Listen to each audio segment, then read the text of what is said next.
Welcome to Final Fantasy Weekly. I'm Drew Kreisman. And I'm Ira Kreisman. And on this episode, we continue our conversation on Final Fantasy VIII. When last we left our heroes, kind of a lot was going on. I promise you that everything I'm about to say is true and not a fever dream that I had. Somebody else's fever dream. Yeah, that's right. Our heroes, well, some of them went to space, so that happened. And when I say went to space, they were fired into space by NASA's space revolver. Slingshotted? Slingshotted. Slingshooted. Right. And like a revolving, literally a revolving chamber. Yeah. Fires these pod rockets into space. What? So that happened. Meanwhile, an enormous obelisk alien box has appeared over the city of Esthar. And the other half of our heroes, comprised of Zell, the sorceress Edea, who spent the first half of the game being our primary antagonist, and whoever else, probably think Irvin or whoever else is around, right, whomever else you choose, I think, right, have to run back to the mad scientist person who speaks with an inexplicable German accent, so that he can explain that this enormous obelisk flying box of whatever is called Lunatic Pandora, which is a wonderful phrase, but not particularly helpful toward the understanding bit. Right. Well, it helps me understand a little bit because I know that Luna and Lunatic have to do with the moon, and Pandora, as Bannon wisely told us, is the person who opened the box and let out all the evils of the world. And Terra, you are my only hope. Right. Right. That's where that story originally comes from. So you've at least got references, right, and those kinds of things. I'm also curious. Do you think that Odine is meant to parallel Hojo? He doesn't have quite the bad science room that Hojo had in 7, but is he of a similar bent? That's an interesting question because he does seem to help our party a bit more, certainly, than Hojo. I think, he's somewhere in that. He's on the spectrum, right? Mad scientists are a spectrum, Ira, from Dr. Sid to the other Dr. Sid. Right, yeah. Because I'm thinking Sid from 6 is not a bad dude, but he did a lot of bad things, and we all know that just following orders is not a good enough excuse. But Odine seems to be really into it, but like from a neutral standpoint, he had no problem enslaving Laguna and the Moombas and warding Kyros 17 years ago. But then when Zell and company barge in and are like, hey, what's going on? He's like, here's everything you need to know about it. Here's how you can maybe help. I don't know. I don't quite get this guy. Yeah, me neither. He's a strange character. Somebody I'd love to see fleshed out in a remake that I'm going to keep bringing up. Yes, indeed. So the long and short of this next bit is essentially you get a little dungeon here where you get to play as Zell and Edea a little bit and try to run off and stop the Lunatic Pandora through the clever strategy of jumping in a giant robot and trying to fly at it.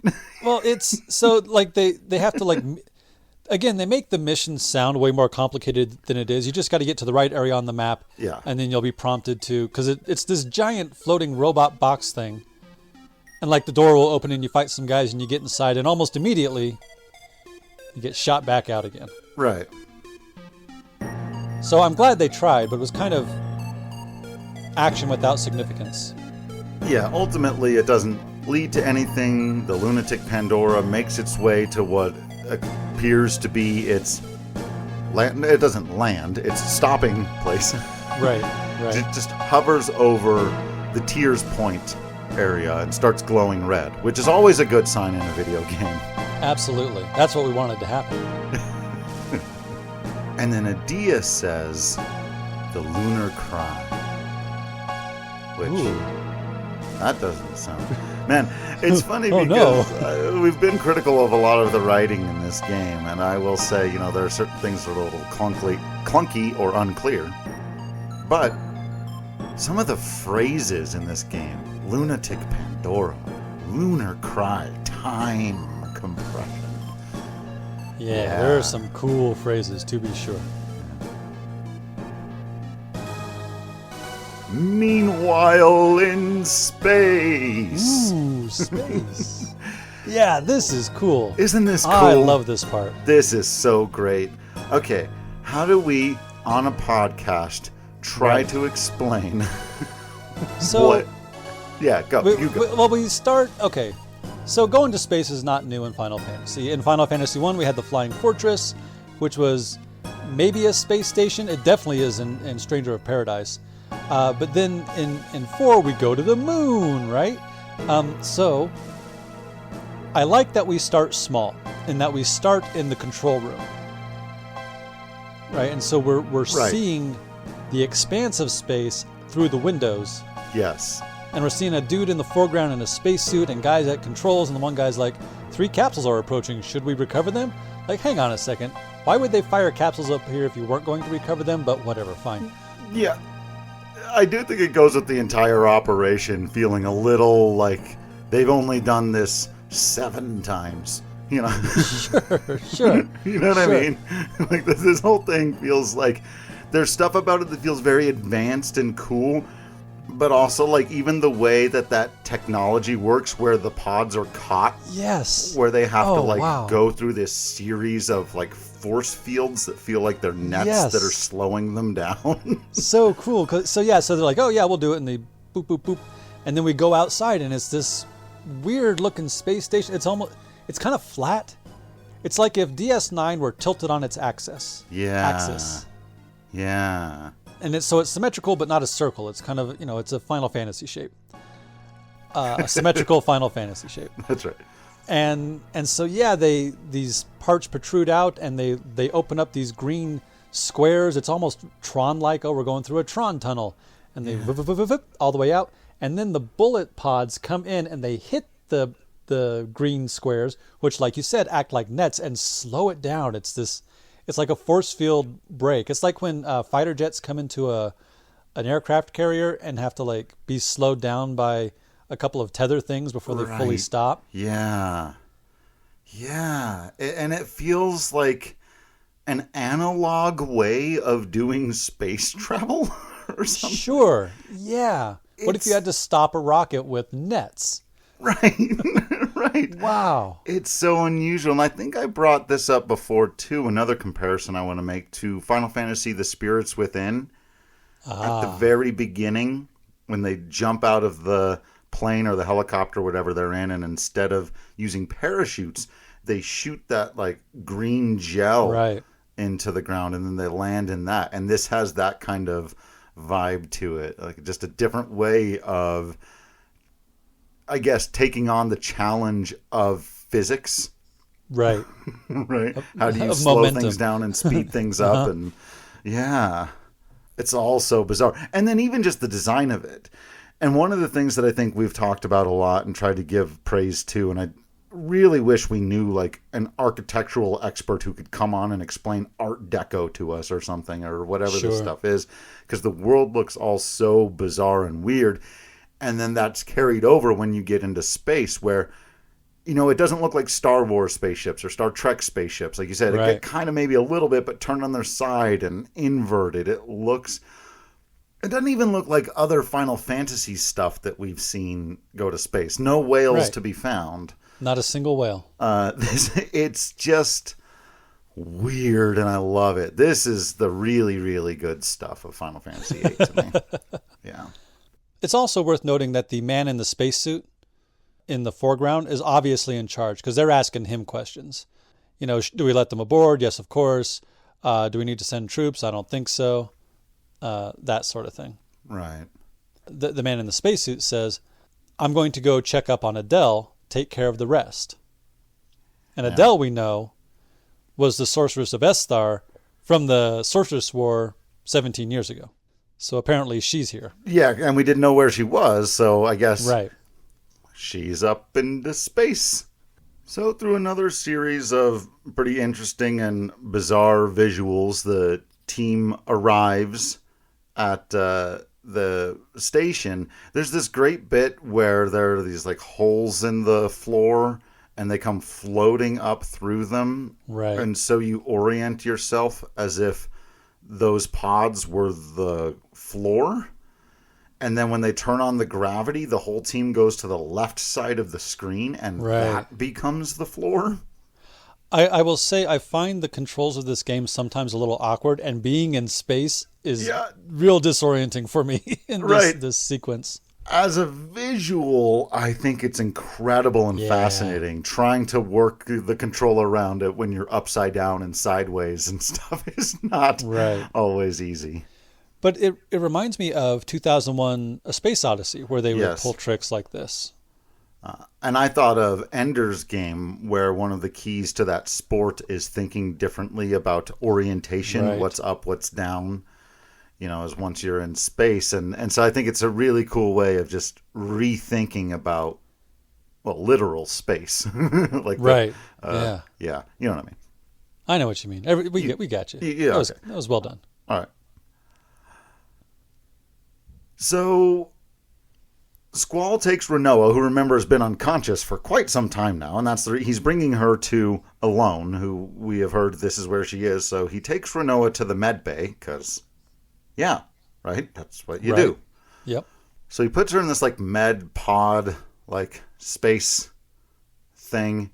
Again, I guess we're just full of references today. I thought of Stargate. Remember they put people in those like sarcophaguses, sarcophagi. Slingshotted sarcophagus. Slingshotted the sarcophagi. And so they put her there, they leave her, and then they go into this like main control room to have a conversation with a scientist woman who is just listed as medical staff, and a worker person called Piet from Chrono Trigger, I guess. Biggs, Wedge, I assumed. Piet, right? Absolutely. And in this room, these folks are very closely monitoring the moon. Lunatic. Pandora. And there's some great visuals in here that just, everyone... It's amazing how often they'll, like, say a little thing and then they'll cut to, like, just a small little FMV showing the moon close by and, like, some red clouds or something. Like, that's kind of weird. Red clouds on the moon. Zoom and enhance. And then you're like, wait. Yeah. This actually physically bothers me. Me too. Because it's these swarming, like from a distance they look tiny, so it's like this swarming mass of insects on the moon, except they're like monsters, and it's really off-putting. This is one of those times where I'm completely with Selfie, who her reaction is gross. Like, there's something really kind of gross about it. Mass swarm of monsters. And one of the people in the room says, the lunar world is full of monsters. Didn't you learn that in school? It's like, well, we were busy preparing for eternal war against each other all the time. We weren't really taking astronomy and stuff. And then the controller says, the monsters are gathering at the monsters are gathering at one point. History is starting to repeat itself. The lunar cry is starting. Oh no. That's the second time. You guys keep saying that. And it sounds worse each time. Squall, apparently not intent on asking any further questions about this phrase. Man's focused. He knows what he wants to do next. I will say it has been for a while now his singular goal to find Alone and help Renoa. And now that he's at the place where Alone is, he makes his way to her room, finds her immediately, and I love this scene. This is beautiful. And it begins with her simply saying, Squall, I'm happy to see you again. He says, me too. She says, I'm sorry I got you involved in so many things, so much hardship. Squall says, it's all right. I understand. I understand what you were trying to do. Were we any help? Aw. Isn't that sweet? That's great. That's the nicest thing Squall has said out loud. He's had some very nice thoughts. He's had some very sweet and lovely thoughts, but yeah. that he would voice that. Yeah, were we even able to help? And I will say, I do think part of that comes out of him potentially feeling like a failure, but we're giving him points for inching forward. Right, yeah. And Alone says, of course. You were my eyes. Thanks to you guys, I was able to see how much I was loved. Aw. Yeah. She says, I couldn't change the past, but seeing it was more than enough. Thank you so much. That's just an awfully sweet little moment here in the midst of all this intense stuff. Yeah. I love it so much because it can be hard to see yourself from the outside. So being able to see that and how much Laguna and Rain loved her is really, I assume, I mean, it's interesting for me, but probably meant a whole lot to her. Yeah. There's a moment I'm absolutely not going to spoil, but we're doing a comparison pod from Avatar about this kind of how much can you blame yourself for being the only person in the world who has this ability and this power, and the fact that you weren't able to maybe be around for the people you feel like you were supposed to be there for, and to be able to go back and see like those people were actually okay has got to just lift an enormous weight from her. I hope I did that non-spoilery enough. Yeah, not bad at all. So Squall, again, now is trying to kind of bargain with the fact that he's learning this lesson in real time. Mm-hmm. But he still wants to challenge it. He still wants Alone to try to help him go into the past and stop whatever's happening to Rinoa, because they have absolutely no idea why she's fallen into this coma, right? They don't understand it, and he wants to try to figure it out. And Alone says, not only can you not change the past, Squall, but I don't know Rinoa. I can't do this with somebody that I don't know and I've never met before. And Squall says, I brought her here. You can go meet her right now. I'm a solutions-oriented kind of guy. And she'll say it more explicitly later, but I think even right here you get the general sense that her attitude is, I really don't think this is going to work or that I can help. But they also just had this other conversation, right, of like her intention of sending Squall and company back into Laguna times. She was trying to change things. Right. It didn't work. Yeah. But she still just said that she thought that the endeavor was absolutely worth it. Right. Yeah, because of what she learned. Right. So even if she can't help Squall save Rinoa, she might still be able to bring him some kind of peace. And so I feel like that's just so beautifully done and written and well understood for some of the things that we've called out for being a little fuzzy or clunky. That's just extraordinarily well done to have it be a clear set of motivations for why she would go along with this and try to do this thing, even if she steadfastly believes that it will not work. Right. Or won't work the way Squall wants it to work. Yeah, right. So there are some characters in a hallway you can talk to that give interesting information.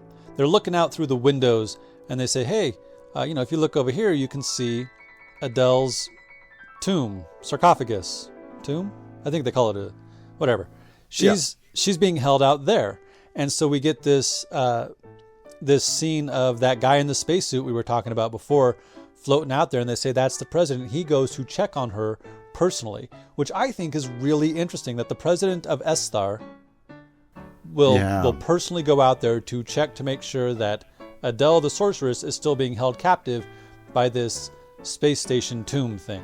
Yeah. And they talk about how because we're like the way we are in orbit and the way all the sealing works, SEALING, that nothing gets in there. No radio waves, no microwaves, no background radiation, no junctioning, no magic. So she is held in perfect isolation. And so I have to assume that somehow they couldn't defeat her. They had to lock her away, as powerful evils so often have to be. And so it's just a really cool visual. It's almost an Amano drawing, captured in this, behind this frosted glass inside this technological tomb thing. And I just think it's a really cool visual, and I think it's a good setup for this guy. Oh, they also say that he was responsible for sealing her away. Right. The president. So this guy sealed her away, was clever enough, smart enough, fast enough, strong enough, whatever it was, and he keeps an eye on her. Right. So I like all of that. I think that's all really interesting, especially given what's about to happen. We'll revisit this at the very end of the story, but a lot of people have said, and we've even talked about, I would absolutely play the hell out of that game, the prequel from whatever. Oh, sure. 10, 15 years ago, whatever. Like, I want to see all that stuff. Maybe even do the Sorceress War up to the moment when the president does everything you were just alluding to. Well, given the way that Final Fantasy handles remakes, like an 8 remake doesn't have to just be right. 8 there you again. go. You could. That's 100% true. Excellent point. So then you head with Alone back to the medical bay to check in on Renoa and finally bring these two people together to see if we can figure out a solution to the problem. But then. Yeah. Final Fantasy VIII turns into an Aliens movie or something. This is weird. This is creepy and it's weird. This is really legitimately terrifying. Yeah, and a little bit of Exorcist, right? Yeah. With the way that she's moving. So what happens is, basically when you're right outside the door, about to get Alone to Renoa, all the lights start to flash red, the alarms go off, the sirens are blaring, the intense music kicks in, and we get an overhead shot of Renoa lying in that pod we left her in. And it just springs open, and then she, and this is what you were talking about, I don't know, like a zombie spirit? It is difficult to fully describe her movements here. She moves both quickly and slowly at times. There are several after images of her. We've kind of seen this from her before. Yeah. With her first interaction with Sorceress Adia. Right. And then that time she was cradling Cypher. Something else is in control. Right. But it's more intense this time. Yeah. And she's like wobbling and hobbling about. And you can try to run over with Squall and talk to her, and you'll just get blasted across the room. Absolutely tossed into the wall. And it's wild, and people are just screaming, Renoa, what's wrong? So it takes a long time for Renoa to make her way through the space station, and this is the first of 2 times in this general sequence of events where I think they are really smart about letting it play out longer. Other times I've been critical of this should have been streamlined, this could have been, cut down a little bit, edited differently. This stuff is genius, how uncomfortable they make you with trying to figure out a solution. You're running around the space station trying to figure out, is there anything we can do to stop her? And just, no. It's kind of like trying to stop Cloud from handing over the black materia. Oh, yeah. Interesting parallel. I like that. Really interesting parallel for a lot of reasons. Yeah. And so eventually she makes her way to that main control room and deactivates Adele Tomb Seal Level 1. Which again, just through context clues, I know that's not good. Sounds bad. And this seems to have a kind of chain reaction as Renoa then glides out of the room. some Ghostbusters vibes when people are possessed in Ghostbusters. And is this where we get the quick FMV on the moon? Oh, yeah. Oh, man. So the monsters are all swarming, and they really look like, I mean, because at first it's from a distance, and it's just billowing, cloudy, whatever. But when we get down in there, they're really close to each other. They're almost like, again, like a swarming ants or something. Yeah. And then we pull back, and so we've got the white of the moon and the red of the monster cloud billowing out, and at the center it becomes a darker mass, and it looks like an eyeball. Yeah. Oh man, I played through this sequence this morning and getting ready, and it gave me chills even then. Yeah. Like I've seen this before. Ooh. It is a striking image to this day. It's the kind of thing I always try to hype up about the franchise in general. It's just like, that's the weird stuff I come to Final Fantasy for. Just saying out loud to yourself, well, I have never seen anything like that in my life. I can confidently say that in all the years I have lived on this planet, I have never seen the moon depicted with a swarm of monsters billowing up to a center of blue, gaseous, magical power that looks like an eye. Right. Yeah.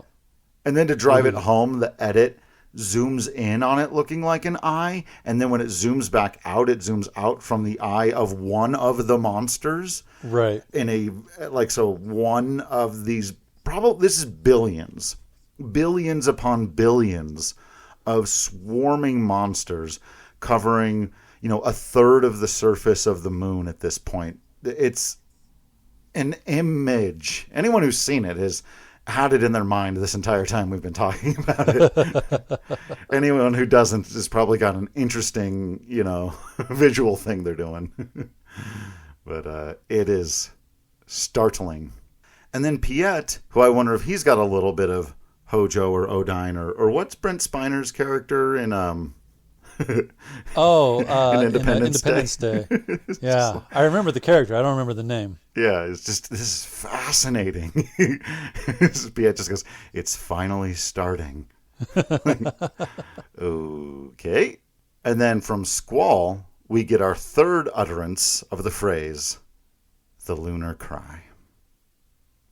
At least he could put two and two together. He's like, I wonder if that's what they meant. A massive monsters from the moon. Seems about right. So I took the word cry initially to mean a sound, but if the moon now looks like an eye and is about to drop monsters on the planet, maybe it's a different kind of cry.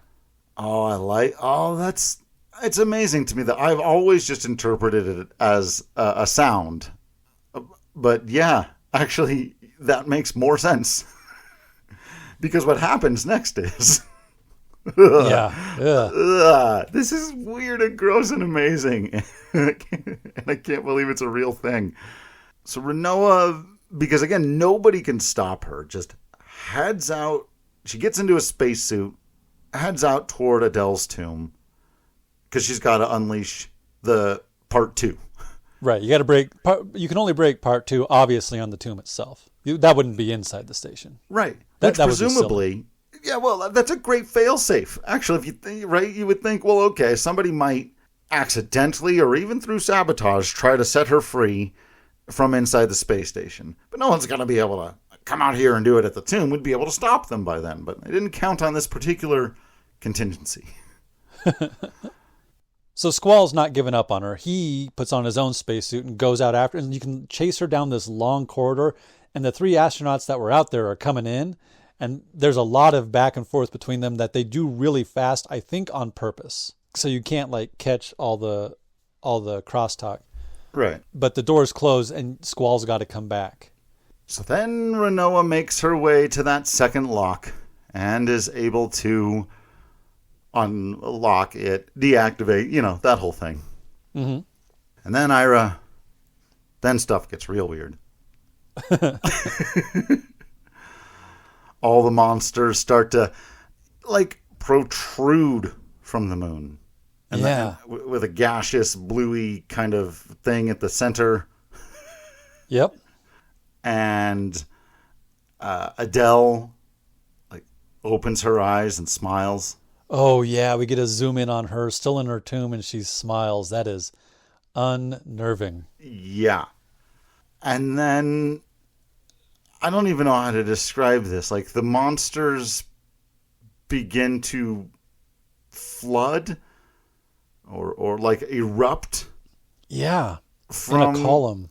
Yeah, like a column of them just starts to burst out toward the planet. Do we know what the name of the planet in this one is? Is it ever called Gaia or? Not that I recall. I don't, yeah. Could be Terra. Sure.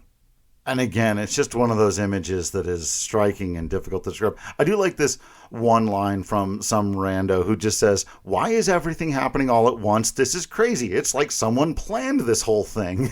All right. Yeah.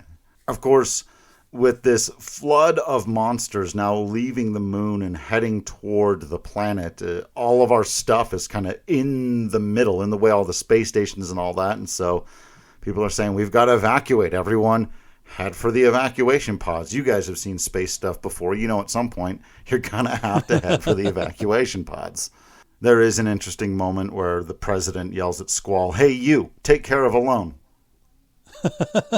That's pretty good. Yeah. So then, in another relatively short but absolutely stunning FMV cutscene, Adele's tomb just begins to fall out of space toward Earth, alter Earth. and you're just like, oh, okay. Mm-hmm. I guess that's going to happen too. So the folks we've got, Squall, Alone, your third person, and Piet all get into the escape pod, and all of them strap in except for Squall, and he says to Alone, I can't take this. Renoa's going to die. Take me to her past. And Alone, again, not sure it's going to work, but we'll try. So they strap in and they take off, and then we go to the past. Yeah. And I love this. We're attached to Renoa. We get two of them. The first one is one of those weird truck thingies driving away in the desert when they're trying to escape the prison. Renoa and Irvin. Right. And Renoa says, "Irvin, go back to the desert prison." He says, "No, your father told me. I am under his orders. I'm taking you back to Deleg City." Ouch! Are you crazy? Right. So obviously Renoa doesn't take her father's orders very seriously. Right. And he pulls over, and Irvin says, "Look, they'll be fine. I'm sure they can get out of there when the time comes." And Renoa has a brilliant observation here. Yeah. She says, "But Squall might say, no one has ordered me to escape and end up staying there. We can't have that. We have to help them. I don't care if I have to force you back." Yeah. Squall might say, "Nobody ordered me to." Yeah. Isn't that great?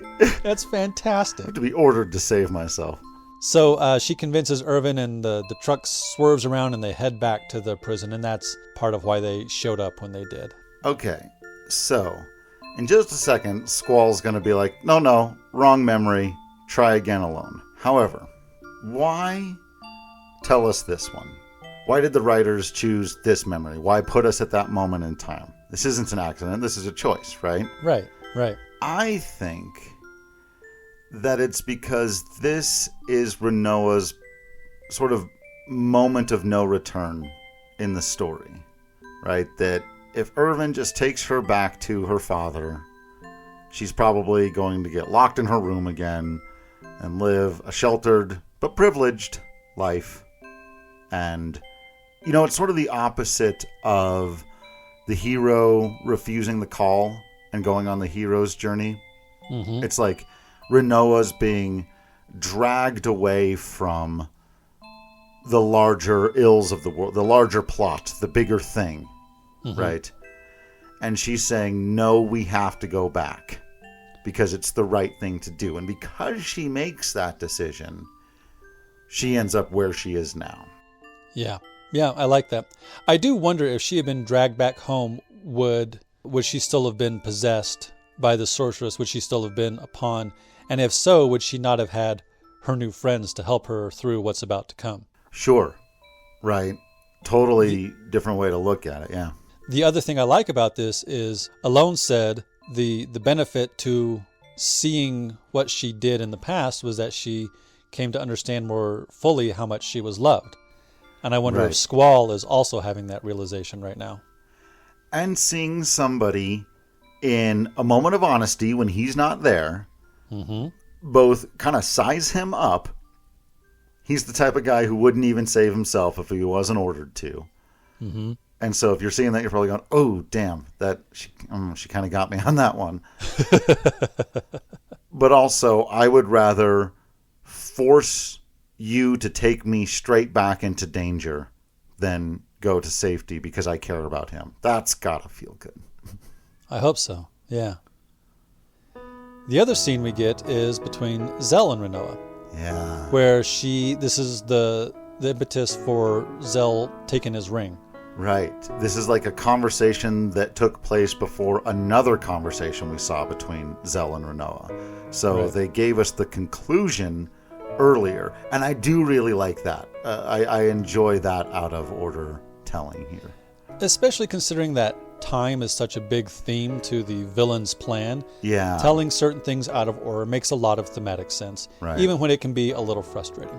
So I'm not going to do word for word because it's kind of a little bit silly kid back and forth, but I do think it's done well. I think it feels authentically like teenagers without a ton of social skills. In fact, at one point, Rinoa even calls the whole thing a little bit embarrassing. This is her trying to have the conversation with Zell about how she likes Squall's ring thing and she wants one kind of like it and she wants to make one, but she's embarrassed about going up and asking him. And the way this whole thing is framed through that wine glass, by the way. Oh, yeah, that's cool. It's beautiful. And it ends on the weird spot of where they've often ended, which is Rinoa kind of insisting, no, it's not what you think, Zell, when it very much is precisely. Absolutely is. What he thinks. So Squall is telling Alone, no, that's too far back. Let's try again. And Alone says, okay. And sends him back to the moment right after our battle with Edea. Yeah. Where all this weird shit happened the first time. And we see the exact same scene play out where she hobbles over to Cypher and leans down and cradles him and maybe kisses him or whatever. And then he gets up and walks off. But this time we can hear their thoughts and or conversation or internal weird spooky dooky echo voices. Mm-hmm. We can't hear them. We have to read them because it's an old game. Right. And while all this is happening, we're getting flashes from behind Rinoa, like wings keep kind of sprouting out of her back and stuff. Yeah. And ultimately, that image becomes clearer and clearer.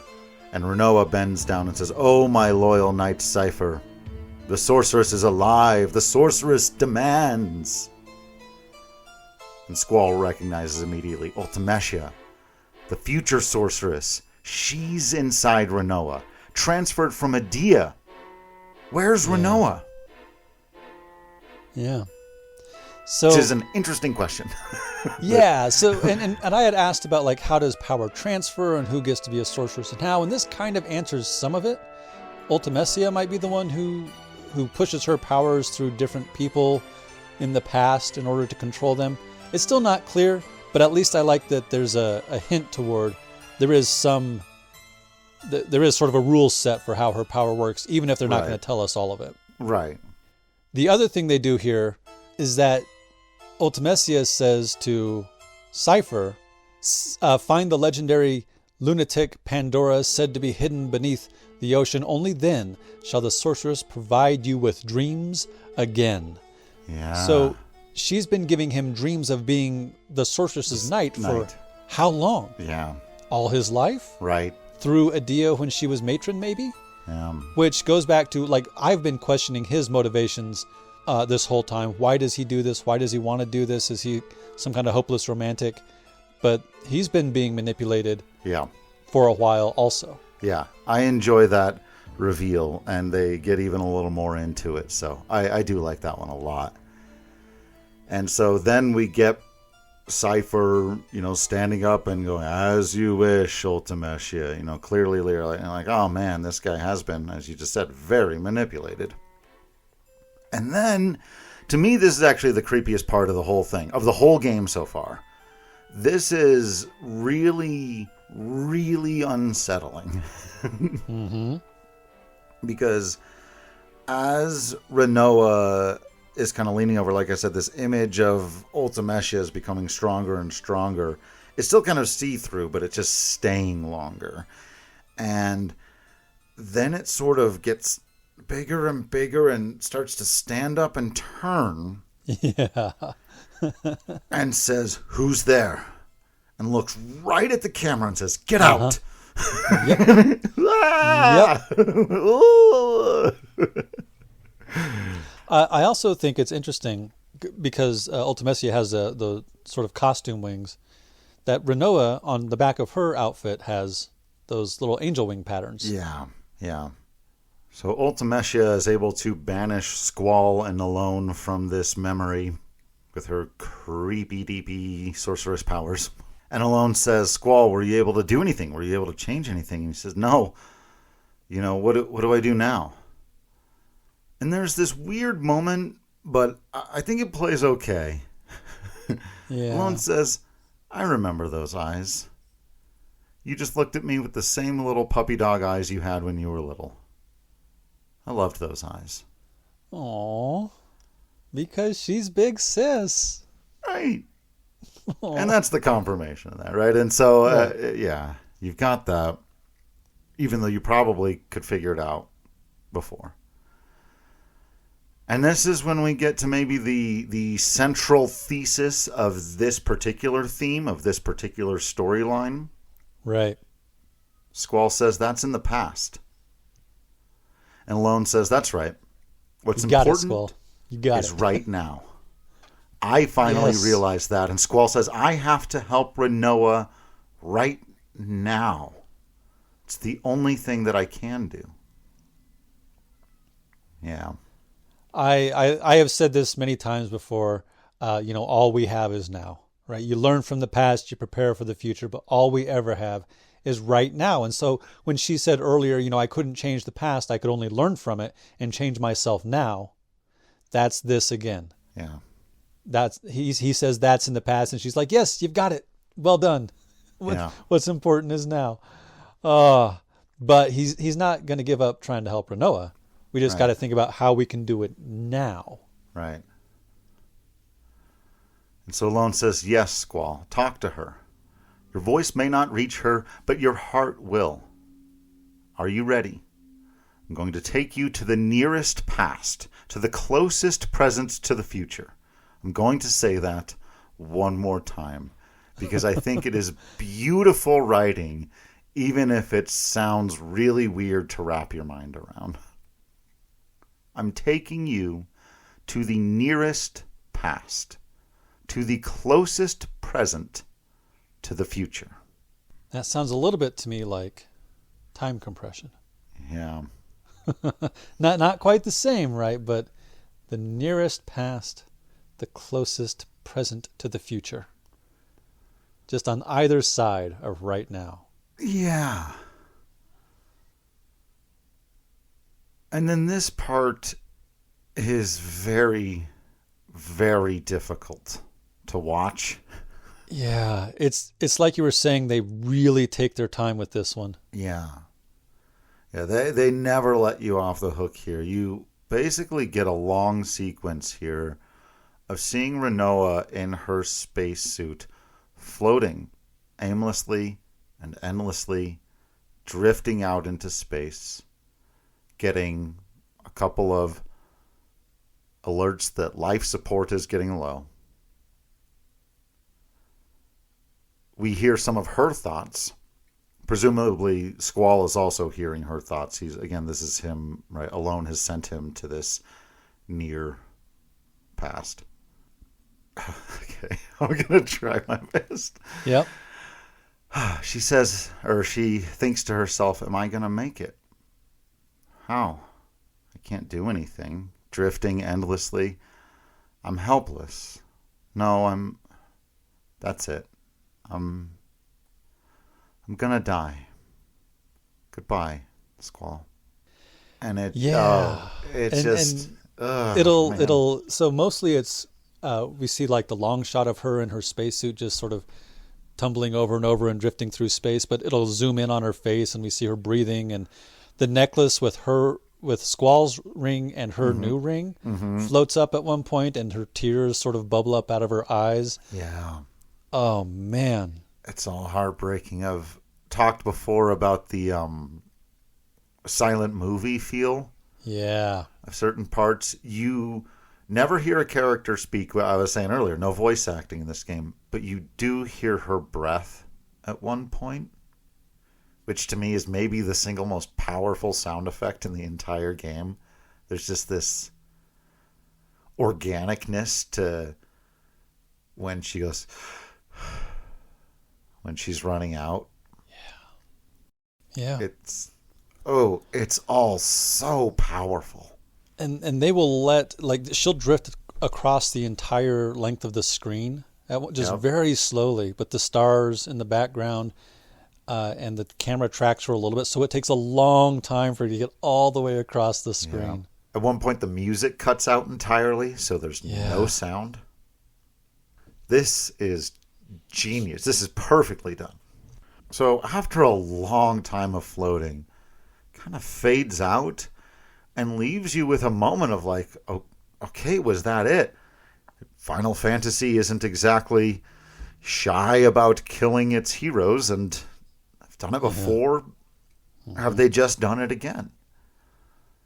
And then we get a fade back in and a bit of text again in the parentheses. That's how you know it's a thought.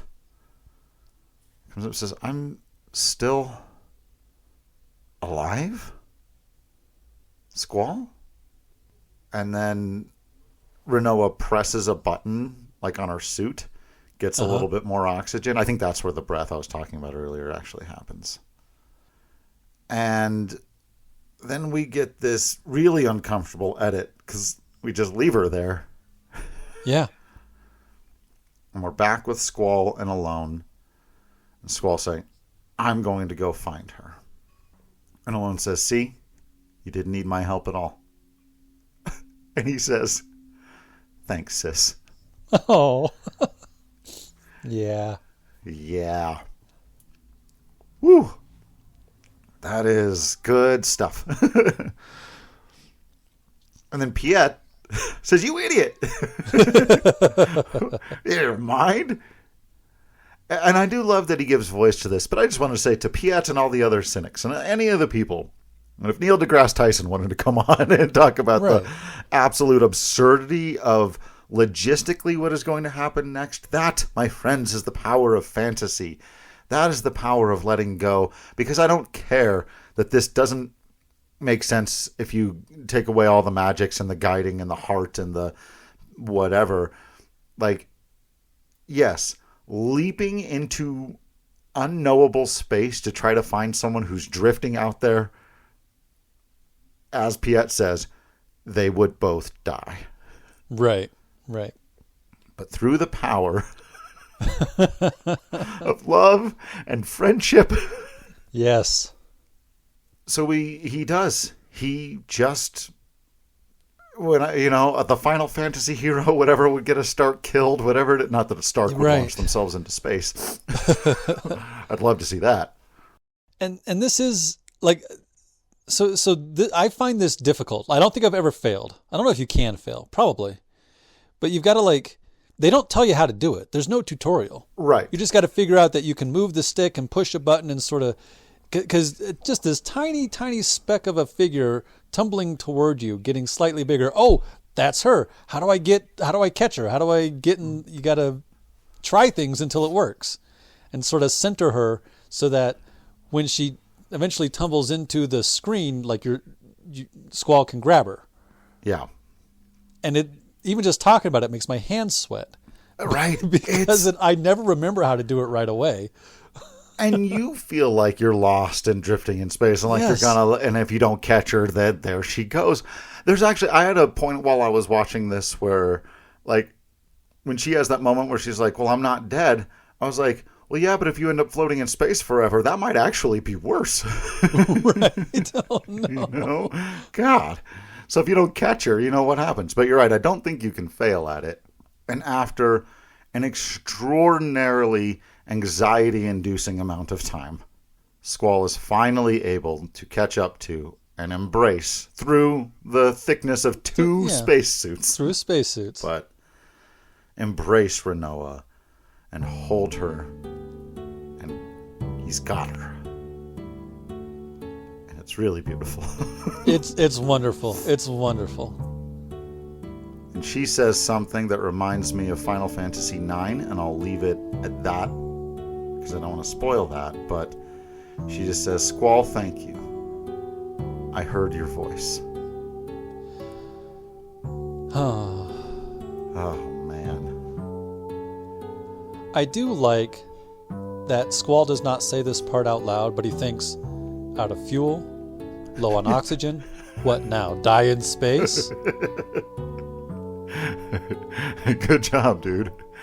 Part 1 of the plan executed. Now we can both die out here.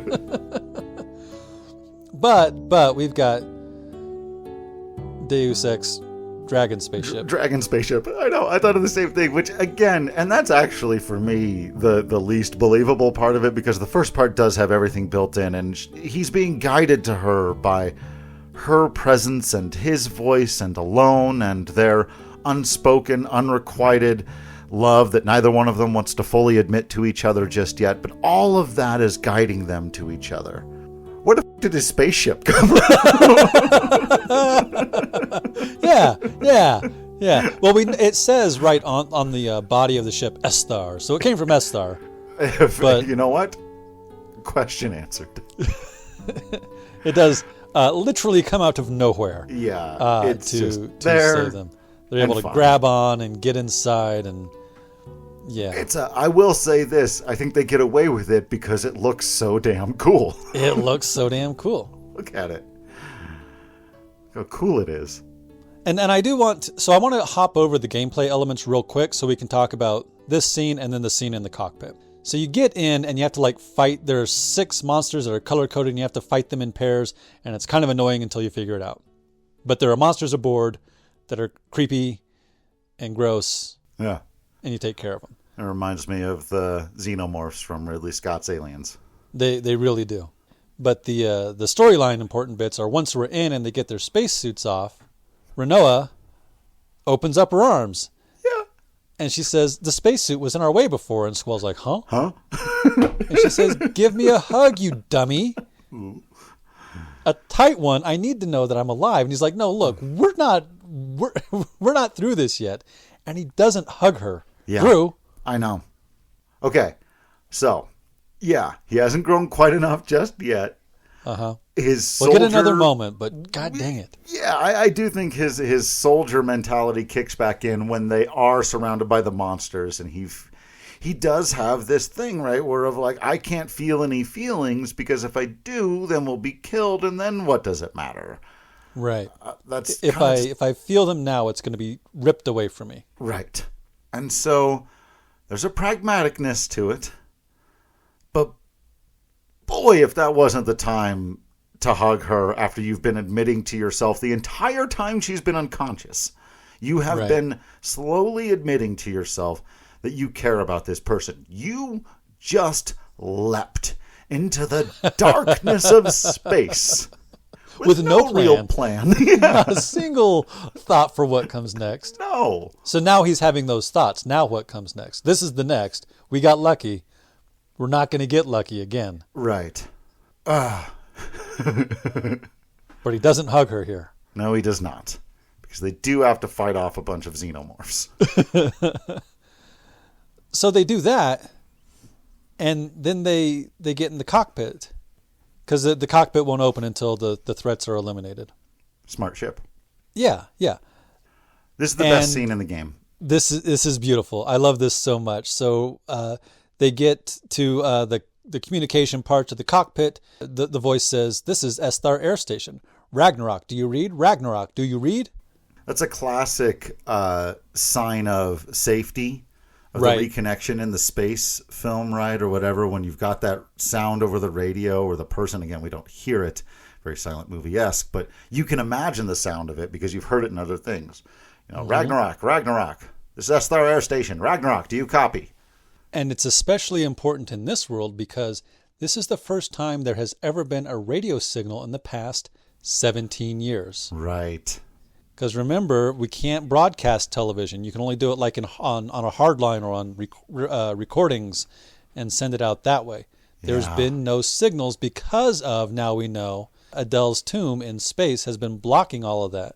Right. So now Squall's got to figure out how to use a radio. Yeah. Because that's been obsolete technology. And also learn how to fly a spaceship. How about that? Right. Learn how to use a radio and fly a spaceship at the same time.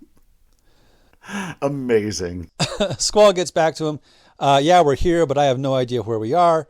And they say, well, we can guide you down. It'll be fine. So the voice says, leave it to us. You should have enough fuel, enter your location into the atmospheric reentry program, so on and so forth. So Squall gets in the pilot seat and punches in the coordinates. And then the voice says, there's something I need you to do. Turn off the gravity generator. This should save some fuel. And Squall says, okay, and he does it. And this whole time, Renoa's been standing in the background, and now the gravity is turned off. Squall wants Renoa to sit in the other seat beside him and strap in. But what she does is she uses the low gravity to sort of jump through the space and sit in Squall's lap. Float down into his lap. And he says, go sit down. And she says, no, just a little longer. And, oh man, so if you're not going to hug me, I'm going to hug you, kind of. She says, do you not like this? And he says, I'm just not used to it. And she says, when you were little, did you not feel safe and secure being held by your parents? Squall, as we know, can't remember his parents. Right. But Alone was there for me. She would hold my hand. And we get back to the abandonment issues I was just mentioning. Right. So she made you feel safe and secure, but then she left. I'm afraid of having that feeling of comfort taken away. Yeah. And Renoa realizes, you were afraid of losing us. That's why you kept your distance. And she says, Squall, you missed out on all the good things in life. You missed out on so much. Yeah, sometime around here, by the way, is when the song kicks in and starts playing. Yes. And, man. It's so perfect. It really is. I love it so much. So she says, I liked it. I liked being held like this by my mom, my dad, when we still got along. Squall says, I'm not your mom. Of course not. But you're the one who gives me the most comfort now. Comfort and happiness. And annoyance and disappointment, too. Which is important. Yeah. Because the people I have the closest relationships with, they do bring me comfort and happiness and joy and fun and excitement, but also they know how to push my buttons better than anybody. Right. Drew. Right. Exactly. Absolutely. As she goes on to prove, because Squall goes to his fallback response of whatever, and she says it right as he does to kind of mock whatever. Whatever. I knew you were going to say that. You owe me a Coke, Jinx. Yeah. Which mirrors Quistis making fun of him at the very beginning when she had him down. So it's like this is his opportunity to prove that maybe he's grown a little bit. And he does say, you should get back in your seat. And she goes, yeah. Just a little longer. She needs that comfort right now, and so does he, really. Right. And he does struggle with it a little bit because she tries to do the, we're going to be home okay, right? And Squall's like, well, we can hope. She goes, right. and when we get back, we'll be able to stay together. And he says, well, no guarantees. Yeah. Renoa is worried that they're all going to be angry with her. Yeah. Because of what she did, even though it was under the influence of mind control and sorceresses from the future. Right. And if this was a frustrating Marvel movie, then people would totally overlook mind control and be mad at her anyway for bad reasons. But luckily, all right, settle down. Final Fantasy characters are enlightened. Sorry. Tony Stark has issues to work through. Hey. Clearly. So But Squall does finally give her a, hey, look, we'll figure out what to do once we get back. Again, baby steps. That's not him just going, it doesn't matter, who cares, I've got no control over anything. It's him saying, we're going to figure out a solution. He's not saying, I promise things are going to be okay, but he is saying, we're going to do something. So in the midst of Rinoa describing her fears that everyone is going to be angry with her, the ground control, because you're getting close now, is starting to get some information. They got to get your names to get you into the pods or whatever, and so they're just asking, who are we welcoming back aboard? And Squall says, this is Squall. I'm a seed member from Balam Garden. And the person on the other end says, okay, and who is the other? And Squall says, Rinoa. This person says, Rinoa, the sorceress, she's on the ship? And Squall thinks to himself, is it true? Is Rinoa really a sorceress? And then Rinoa, almost as if feeling the vibe, says out loud, I've become a sorceress. I can't stay with you anymore, Squall. So she knew that when she was asking, are we going to be able to stay together? She knew, no, we can't. And the voice on the other end of the radio is like, respond, Ragnarok, respond. And they're not talking to the voice anymore. Yeah. And Rinoa says to Squall, and now we're back into problems with time. I don't want the future. I want the present to stand still. I want to stay here with you. She wants her own kind of time compression. Yeah. And she's sort of continuing to just talk to Squall, and he's thinking to himself. He just keeps thinking her name over and over again, and she's saying, no one's going to want me around anymore. And then the guy on the other end is still shouting at them, the sorceress will be seized upon arrival. Be sure to follow the crew's instructions. And Rinoa says, Squall, I'm scared. And the voice says, Squall, do you copy? Is the sorceress listening too? She says, Squall, I'm scared, and I don't want to go back. And then the screen blacks out, and Squall thinks to himself this. I don't know what to do. This is just another crossroad in my life, but for the first time, I don't know which way to go. I've come this far because I've fallen for you, Rinoa. Now, am I just supposed to let you go? Yeah. There are a couple things I want to point out about this scene.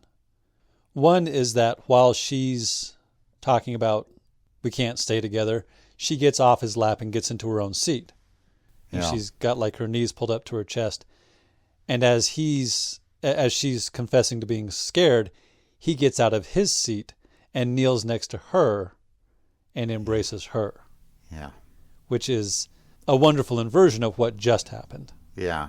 And as an image, it looks very much like a knight kneeling before his queen.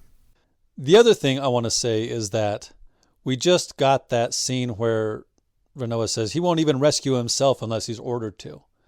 But nobody ordered Squall to go into space to rescue Rinoa. Right. He did that because he wanted to. Right. And I think it's worth saying. Like he's saying now, I'm at a crossroads and I don't know what to do. But he knew what to do when he had to go out there and catch her in a spacesuit.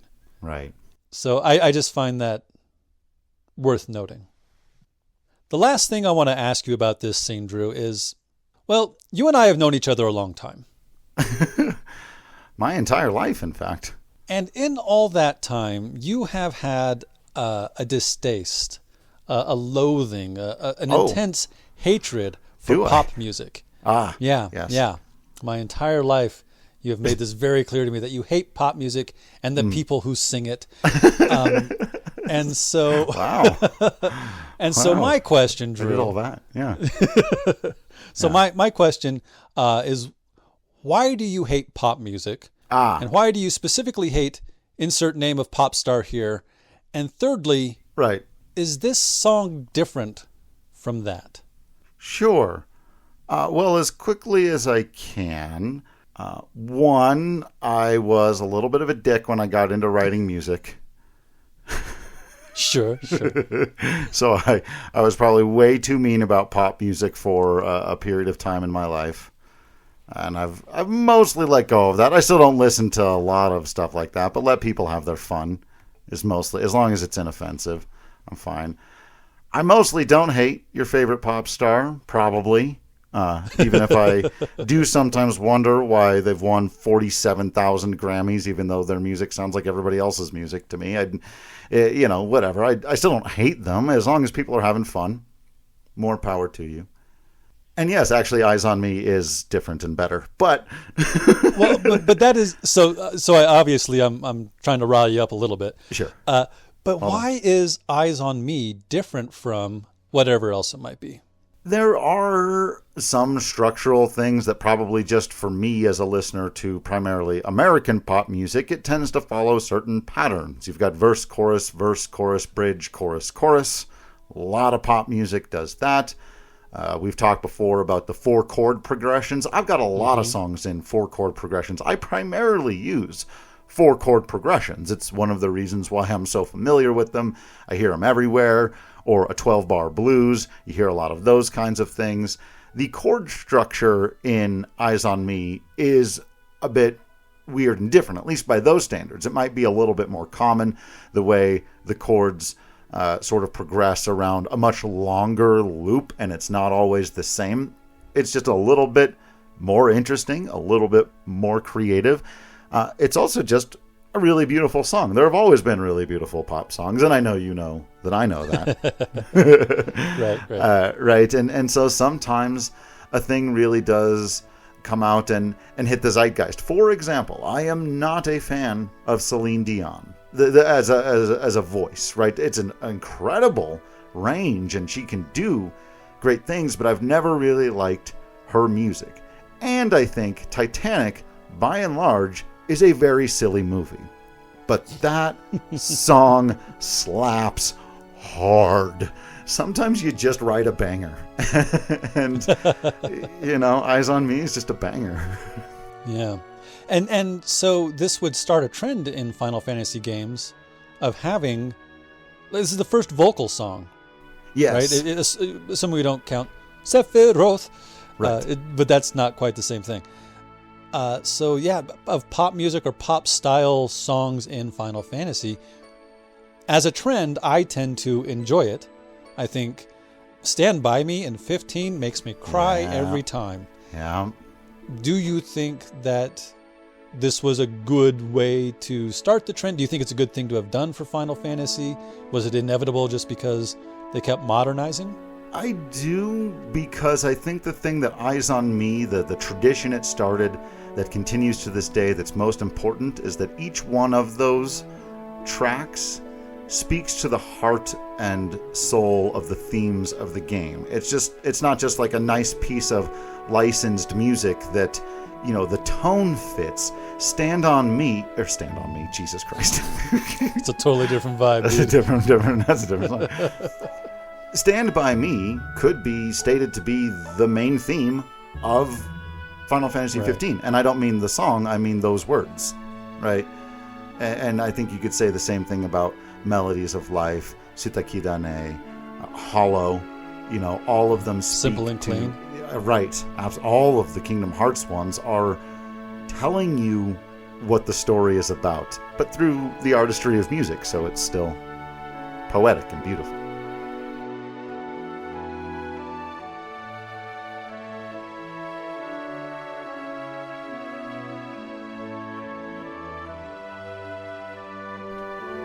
That's it for this episode. Thank you for listening, and thank you to everyone who's reached out to us. Feel free to let us know what we missed, got wrong, or should have mentioned down in the comments. Also, make sure you're checking out everything we've got available on TikTok and YouTube. Join us next time as we continue with Final Fantasy VIII.